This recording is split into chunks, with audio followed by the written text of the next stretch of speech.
Hello, so today we are going to be making American chop suey. I started by adding Pancit Flour stick noodles in hot boiling water and cooking it for exactly 1 minute.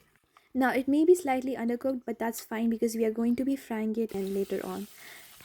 Then I got a chicken breast and I've cut it into small pieces and you can season it with anything you want. I just went with the basic salt, pepper and red chili. And then you fry it for 10 to 15 minutes until it's cooked properly.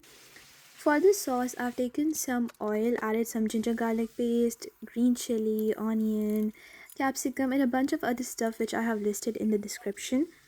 To which we are going to add our chicken, and to increase the volume, we are going to add some water and also some flour so it's thick and not too watery. Now for the noodles, you are going to be deep frying it and you have to wait until it is golden brown and like really crispy. I had divided my noodles in three portions and just serve it with I served it with an egg because duh. It's really good, bro. I'm not really good at plating, but I tried. Thank you.